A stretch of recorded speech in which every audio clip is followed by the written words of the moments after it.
기도합니다. 아멘. 오늘 성경 말씀 신약 성경 마가복음 11장입니다.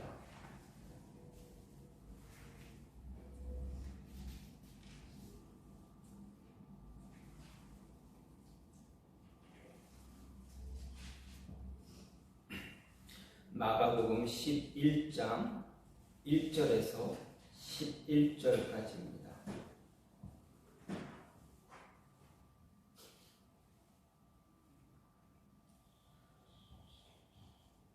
그들이 예루살렘에 가까이 와서 감람산 벳바게와 베다니에 이르렀을 때 예수께서 제자 중 둘을 보내시며 이르시되 너희는 맞은편 마을로 가라. 그리로 들어가면 곧 아직 아무도 타보지 않은 나귀 새끼가 매어 있는 것을 보리니 풀어 끌고 오라.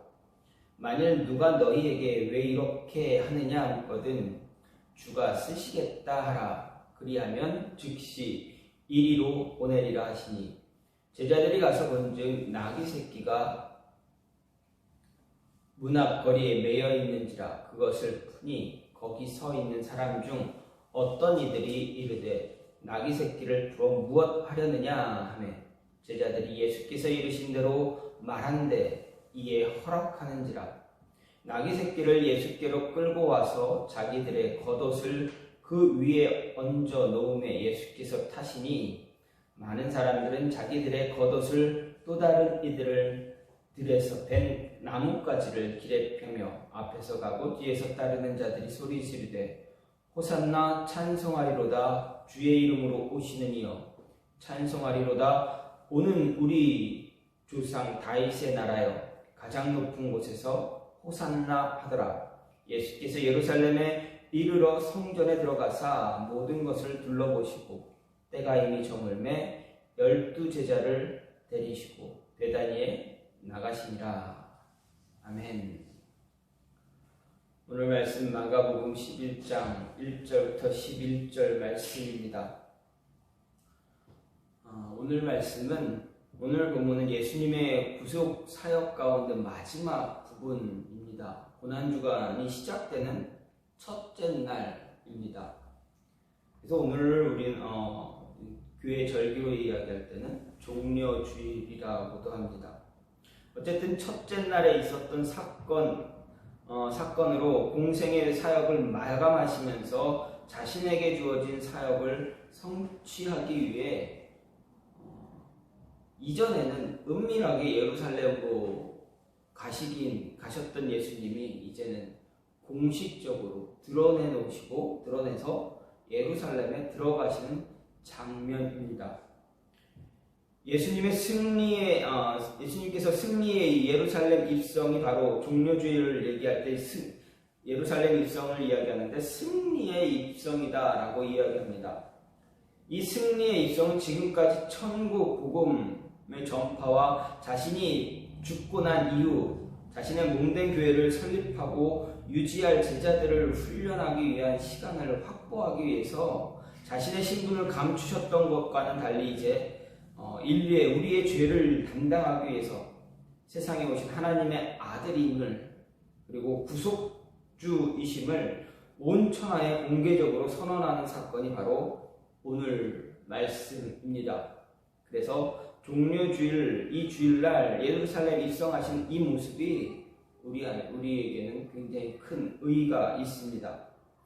그리고 이것은 결국 예수님께서 십자가 고난을 통해서 구속사역을 성취하실 때가 이제 다가왔다라는 것을 이야기하고 구속사의 일대 전환을 이루는 사건입니다. 실제로 예수님은 이 승리의 입성 사건이 있은 지 닷새 후 5일 만에 어떻게 되십니까? 십자가에 못 박혀 죽으시는 그러한 순환을 당하십니다. 사람들의 그런 환호 소리에 환호하는 입성에 정말 많은 백성들이 유대인들이 예수님을 따르면서 그렇게 소리 지르고 찬양하고 종려나무 가지를 흔들기도 하고 그렇게 환영했던 정말 어떻게 보면 전쟁터에 나가서 승리하고 돌아온 장군을 맞이하는 왕을 맞이하는 그런 모습으로 예수님을 맞았지만 어떻게 됩니까? 며칠 만에 닷새 만에 예수님을 십자가에 못 박으라 라는 그런 외침을 하게 됩니다. 어쨌든 예수님은 예루살렘에 입성하십니다. 그때 그 입성하시는 그 순간 예수님은 나귀 새끼를 타셨다, 어린 나귀를 타셨다라는 것입니다. 그런데 이것은 스가랴 9장 9절의 예언을 성취하기 위한 모습이고, 또 자신은 승리의 왕인 동시에 평강의 왕이고 참 자유를 주시는 겸손의 왕이다라는 것을 보여주시는 그런 모습입니다.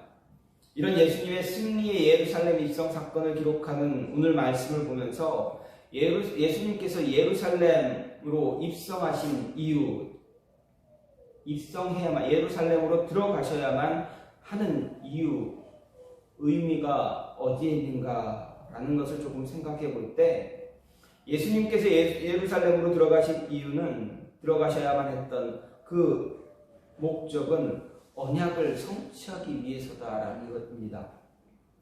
오늘 1절 말씀을 보면 예수님께서 십자가 죽음을 통해서 최종적으로 구속사역을 이루실 장소인 예루살렘에 가까이 왔다는 사실을 지적합니다. 그렇게 시작을 합니다. 마가는 예수님이 자신이 메시아라는 사실을 비밀로 유지하려고 했음을 곳곳에서 이야기합니다. 왜 그렇습니까? 지금까지 예수님은 자신의 신분에 대해서 잠잠할 것을 거듭거듭 명령하셨기 때문입니다. 물론 이와 관련해서 제자들의 모습을 살펴보면 어떻습니까? 예수님께서 자신의 신분을 계시해 주셨음에도 불구하고 제자들은 그 사실에 대해 너무 정말 어떻게 보면 한심할 정도로 무지하고 무능한 모습들을 갖고 있습니다. 이런 일련의 사건들과 상황을 통해서 마가는 점차 예수님은 어떤 분인가라는 것을, 예수님의 정체성에 대해서 제자들과 주변 인물들뿐만 아니라 우리들에게까지도 생각하게 만듭니다. 잘못된 선입견, 편견에 빠진 우리의 시야로 바라본 예수님이 아니라 진정한 하나님의 아들로서 예수님을 발견하게 하는 것입니다. 그래서 마가는 베드로가 예수님이 그리스도 곧 메시아임을 고백하게 되었고, 이제 바디오메에 의해서 다윗의 자손으로 선포됨에 따라 예수님을 따라다녔던 주변에 있는 모든 무리들 역시 예수님의 정체성에 동의하고 있음을 보여주는 그런 모습을 갖고 있습니다. 예루살렘 입성이 있기 바로 직전 바디메오에 의해서 예수님은 다윗의 자손으로 선포되었습니다. 이렇게 다윗의 자손으로 불려진 예수님은 바로 이 칭호의 권세로 거룩한 성 왕도였던 예루살렘을 향해 메시아로 승리의 행진을 하신 것입니다. 하지만 다윗의 자손이나 오는 우리 조상 다윗의 나라라는 외침은 아직도 예수님의 정체성을 완전히 파악하지 못했다라는 것을 보여줍니다. 왜 그렇습니까?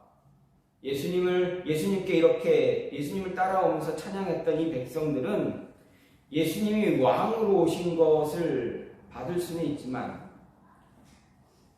예수님이 왕으로 승리의 메시아로 왔다라는 것을 보여주지만, 그 안에는, 그들의 외침에는 결국 예수님의 그 고난, 십자가의 순환, 부활, 이것이 없기 때문에, 고난받는 메시아의 모습이 없기 때문에 완전하지 못하다라는 것입니다. 십자가 순환과 부활의 사건을 떠나서는 아무도 예수님을 올바로 생각할 수가 없습니다.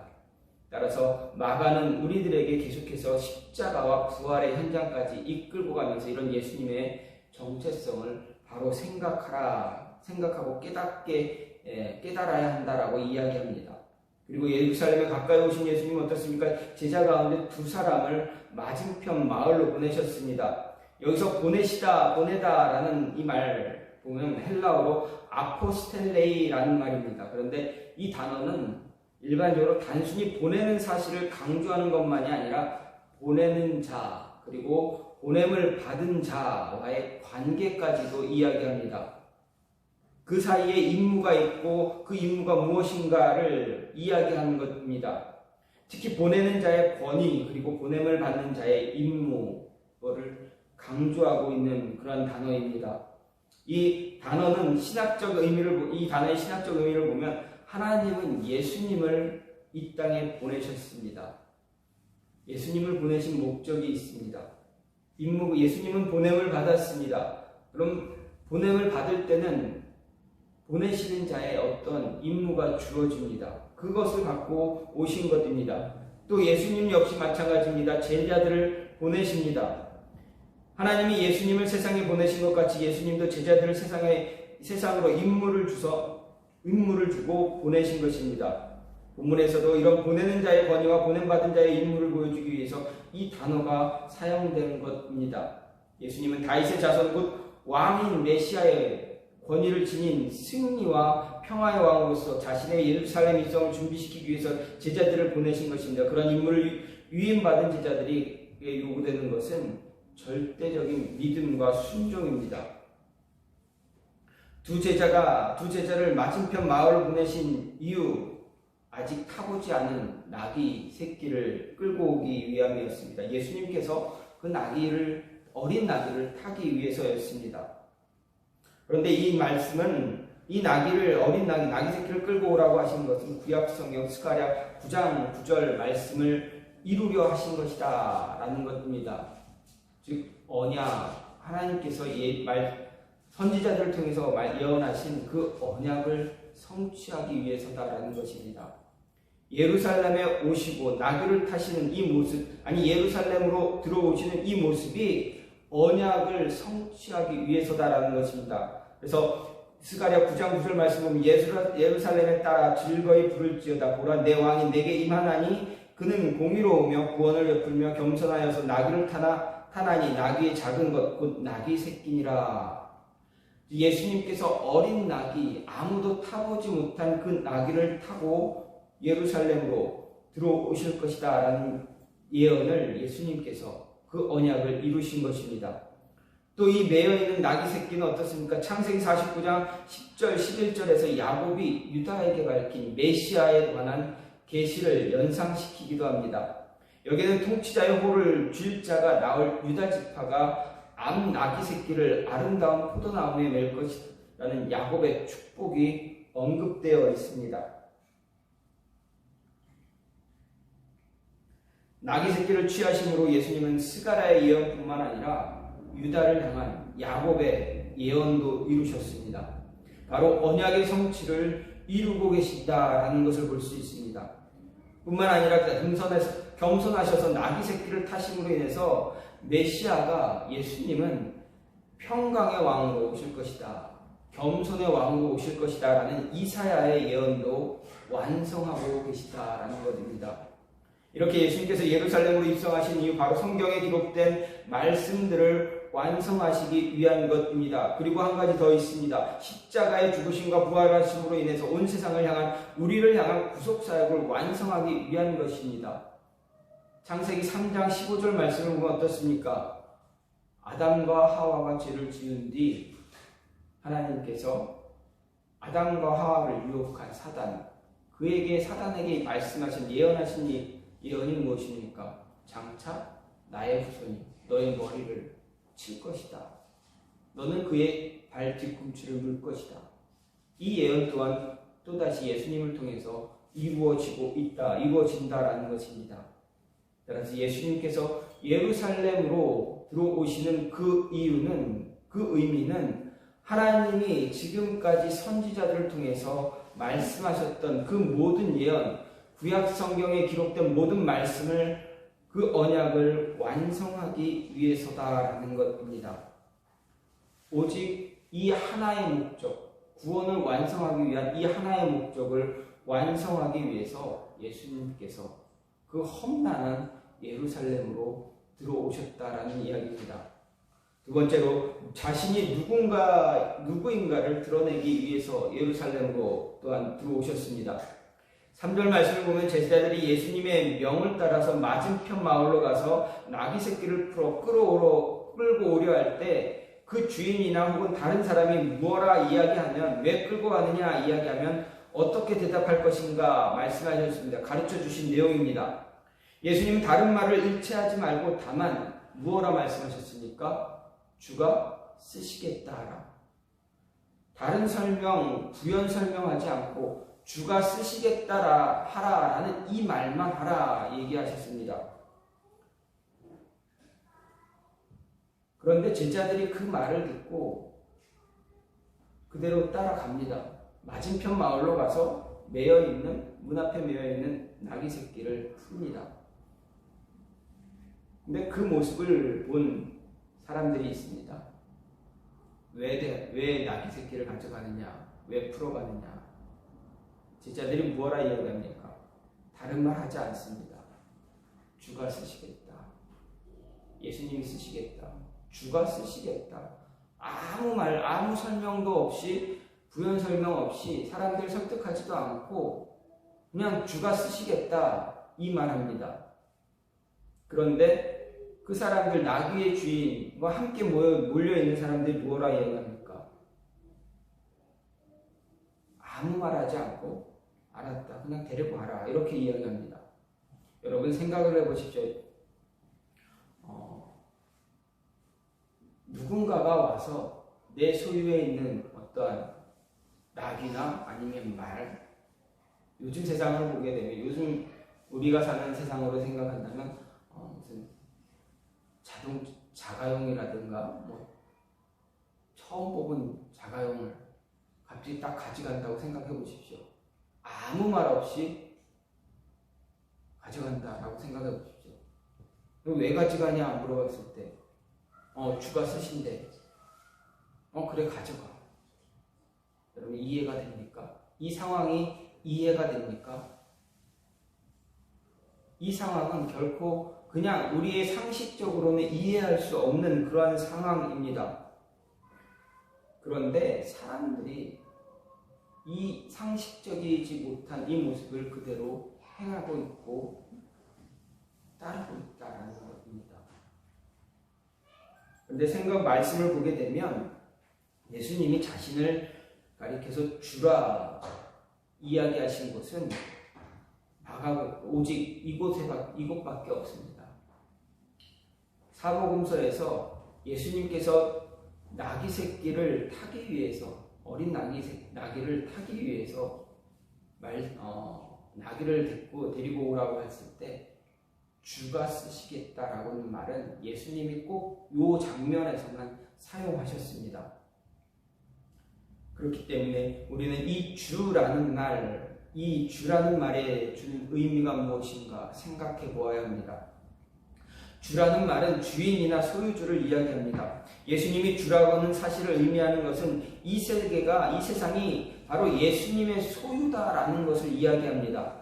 마태복음 28장 18절을 보면 예수님께서 하나님 아버지께서 하늘과 땅의 모든 권세를 내게 주셨다 분명하게 말씀하셨습니다. 이 세상에 대한 예수님의 주권을 잘 알게 하는 말씀입니다. 우리는 존재하는 모든 것들이 바로 예수님의 소유다라는 사실을 알아야 합니다. 이해해야 합니다. 지구상에서 예수님 믿기를 거부하고 예수님의 신성을 인정하지 않으려는 사람들이 그 사실을 인정하는 사람들보다 더 많지만, 그렇다 할지라도 예수님은 어떻습니까? 여전히 온 세상의 주인이십니다. 그리고 이 주인의 개념 속에는 구원을 얻은 우리 한 사람 한 사람에 대한 소유권도 역시 포함되어 있다라는 것입니다. 그래서 성경은 우리가 예수님의 소유라고 가르치고 있습니다. 그래서 고린도전서 6장 20절을 보면 값으로 산 것이 되었으니 그런즉 너희 몸으로 하나님께 영광을 돌리라. 우리 한 사람 한 사람을 예수님께서 값을 주고 사셨다라는 것입니다. 그 값이 무슨 값입니까? 그 값을 무엇으로 예수님께서 지불하셨습니까? 자신의 피로 지불하신 것입니다. 그래서 자신의 피값으로 산 우리 한 사람 한 사람 영혼을 사셨으니 우리는 어떻습니까? 예수님의 소유가 되는 것입니다. 우리의 소유권은, 나 자신의 소유권은 나에게 있는 것이 아니라, 여러분 각자에게 있는 것이 아니라 예수님께 있는 것입니다. 예수님께서 자신을 주로 계시한 사실을 바로 이런 관점에서 이해해야 됩니다. 예수님은 만물의 창조주입니다. 또 소유주입니다. 이 세계의 모든 것을 임의로 주관할 수 있는 분입니다. 그분이 하시려는 일을 아무도 막을 수가 없습니다. 종이 주인을 거역하지 못하듯이 세상은 예수님이 하시려는 일을 막을 수 없습니다. 지금까지 예수님 자신의 신분이 메시아 신분을 숨겨왔지만 바디메오가 예루살렘에 입성하기 바로 직전 바디메오가 공식적으로 무엇라 이야기합니까? 다윗의 자손이요. 자신을 고쳐달라고 외칠 때 무엇라 외쳤습니까? 다윗의 자손이요 이렇게 외쳤습니다. 다윗의 자손임을 선포했고 예수님 자신도 왕의 신분으로 예루살렘에 들어가려는 모습을 보여주셨기 때문입니다.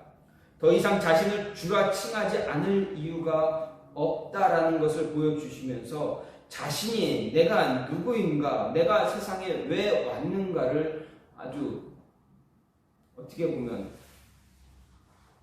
누구나 알 수 있듯이 알려주시는 것입니다. 그 모습을 보면서 예수님을 따르는 우리들이 예수님이 주시다, 우리의 주인이시다라는 것을 알고 있었고 인식하고 있었습니다. 그렇기 때문에 그들이 행한 행동이 무엇입니까? 전쟁터에서 승리한 왕이 나라를 다시 귀국하는 그 모습, 그 환영의 모습을 그대로 행한 것입니다. 마지막으로 예수님께서 예루살렘으로 들어오시는 그 의미를 보면 무엇을 가르쳐 주는가? 가짜가 아닌 진짜를 위해서 예수님은 예루살렘으로 들어오셨다는 것입니다. 8절부터 10절 말씀을 보면 예수님께서 낙에 오르자 예수님을 따르던 무리가 보인 반응입니다. 그들 중 대부분은 제자들이 한 것처럼 자기들의 겉옷을 벗어서 길에 덮고 나머지는 나뭇가지를 베어 길에 두었습니다. 이것은 예수님을 왕으로 환호한다라는 그러한 경의의 표시입니다. 과거 북왕국 이스라엘의 예후가 왕이 될 때 그의 친구들의 취한 태도가 이와 유사합니다. 종려나무 가지를 베어서 길에 편 것도 같은 의미를 가집니다. 신약과 구약 중간 시대에 유대인의 영웅으로 기억되는 마카비 역시도 수리아와 전쟁에서 승리를 거두고 예루살렘에 입성할 때 군중들이 어떻게 했습니까? 종려나무 가지를 흔들면서 그를 영접했습니다. 어쨌든 이 무리는 예수님의 제자들이 하는 것처럼 자신들도 예수님을 위대한 왕으로 환호했습니다. 그리고 합당한 예를 갖추고 있습니다. 그들이 취한 행동만 가지고서 평가한다면 진실한 그리스도인인 것처럼 보이는 것은 사실입니다. 하지만 어떻습니까? 며칠 못 가서 이 사람들이 어떻게 합니까? 예수님을 십자가에 못 박아야 한다고 소리소리 외치며 정말 완전히 180도 바뀐 그러한 모습을, 그러한 행동들을 합니다. 결국 그들은 겉모양은 제자들을 닮았지만 속사람은 변한 게 하나도 없다라는 것을 보여줍니다. 믿음에 있어서, 신앙에 있어서 모방은 불가피합니다. 사도 바울은 내가 그리스도를 본받은 자 된 것 같이 너희는 나를 본받은 자 되라 분명히 이야기했습니다. 여기서 본받는다는 말은 곧 모방을 이야기합니다. 따라서 누구든지 바울의 신앙을 모방할 수만 있다면 그는 훌륭한 믿음의 사람이 될 수 있습니다. 하지만 주의할 것이 있습니다. 무엇입니까? 겉으로만 보이는 모방이 아니어야 한다라는 것입니다. 겉으로 보여지는 모습만 모방을 하는 것이 아니라 그 안에 있는 내용이 중요한 것입니다. 그 안에 존재하는 신앙, 믿음의 모습이 정말 중요한 것임을 잊지 말아야 합니다. 예수님 당시 유대 종교 지도자들의 문제점이 무엇입니까? 그들은 모세를 모방했습니다. 그런데 겉으로만 모방했습니다. 그들의 내면은 모세의 믿음을 바르게 따라가지 못했습니다. 그들은 모세의 자리에 앉아 있었지만 실상 어떤 자들이었습니까? 예수님이 무엇라 이야기합니까? 마귀의 자식이다라는 말을 했습니다. 바른 모방은 바른 신앙을 갖도록 도움을 주지만 겉으로 보여주고자만 한다면 그 신앙은 도리어 퇴색되어 버리고 아무 쓸모가 없는 신앙이 되어버립니다. 오히려 나 자신을 죽이는 그런 모습을 갖게 됩니다. 겉모습은 모세와 같지만 생각하는 것이나 행동하는 것은 모세와 전혀 관련이 없는 그러한 모습이었습니다. 이것은 우리도 마찬가지입니다. 저나 여러분에게도 마찬가지입니다. 겉모양은 예수님 같고 바울을 닮은 것처럼 보이지만 내용이 전혀 없다면, 내용은 전혀 별개인 사람이 되어진다면 그것은 바른 신앙을 갖고 바른 믿음을 소유하고 있다라고 할 수가 없습니다. 왜 그렇습니까? 하나님은 우리의 외모를 중요하게 보시는 것이 아니라 우리의 중심을, 언제나 우리의 중심을 보시는 분이다라고 사무엘 선지자가 분명히 말씀했습니다. 성경이 이야기하고 있습니다. 겉을 꾸민다고 해서 속까지 완전히 변화되는 것이 아니다라는 것 잊지 말아야 합니다. 내면의 변화, 인격적인 변화를 이끌어내기 위해서 우리는 언제나 진실된 신앙의 고백이 있어야 합니다. 군중의 심리에 이끌려 주변의 분위기에 휩쓸려 고백하는 그런 신앙의 고백은 언젠간 시간이 지나면 퇴색되어 버립니다. 우리 안에 있는 진심이 드러나고 맙니다. 말씀을 통해 인격적으로 예수님 만난 뒤 입술로 고백되어진 진실된 신앙 고백이 있어야만 퇴색되는 그러한 모습을 갖지 않게 됩니다. 예수님과 인격적인 만남 없이 고백된 신앙의 고백, 시간이 흘러 힘들고 어려움이 다가오면, 핍박과 고난이 다가오면 우리 안에 있는 내면이 그대로 고스란히 드러나게 됩니다. 하지만 단순히 겉으로만 모방하는 것이 아니라 말씀을 통해서 인격적으로 예수님 만나면, 말씀을 통해서 예수님의 은혜를 끊임없이 경험하고 체험하고 있다면 우리 안에서 진실된 신앙을 고백하게 만들 것입니다. 그 진실된 신앙 고백은 어떤 시험이나 고통, 고난, 핍박이 오더라도 결코 흔들리지 않습니다. 힘들고 어려움에 눈물을 흘리고 고통스러워하겠지만 그 순간, 매 순간 이겨낼 수 있는 새로운 힘을 얻게 됩니다. 왜 그렇습니까? 우리와 함께 하시는 성령님이 새 힘을 주실 것이기 때문입니다. 쓰러지지 않도록 붙잡으시기 것이기 때문입니다. 오늘 예수님은 정말 자신을 따르는 무리들에 의해서 환영받고 정말 개선장로처럼 예루살렘으로 들어가셨습니다. 이 예루살렘으로 들어가시는 그 이유, 그 의미가 무엇인가? 언약을 완성하기 위해서, 말씀을 이루시기 위해서입니다. 도마가 예수님이 예루살렘으로 가자 했을 때 제자들이 뭐라 이야기했습니까? 예수님, 거기에 있는 사람들, 유대인들이 예수님, 종교 지도자들이 예수님 죽이려고 하는데 거기 왜 다시 가려고 하십니까? 그때 도마는 이야기합니다. 같이 죽으러 가자. 예수님이 가르치니까 나도 죽으러 가겠다. 예수님이 죽으시면 나도 죽겠다. 죽으러 가자. 이렇게 말씀했습니다. 예루살렘에 들어가시는 이유는 말씀을 완성하기 위해서입니다. 그동안 끊임없이 기록되었던, 구약에서 끊임없이 기록되었던 예언들, 말씀들, 모든 것을 성취하기 위해서, 우리의 구원을 완성하기, 저와 여러분의 구원, 여러분 한 사람 한 사람의 구원을 완성하기 위해서입니다. 그래서 예루살렘에 들어가셨습니다. 들어가시면서 드디어 자신이 누구인가, 내가 누구인가, 나는 하나님이다. 나는 하나님의 외아들이다. 하나님으로부터 보냄받은 자다. 이것을 공식적으로 드러내주고 있습니다. 영광의 메시아이기도 하지만 고난의 메시아이기도 하다. 라는 것을 보여주고 있습니다. 그러시면서 너희도 가짜가 아닌 진짜의 사람이 되어야 한다. 진짜의 믿음, 진짜가 된 믿음의 사람이 되어야 한다라는 것을 가르쳐 주시기 위해서입니다.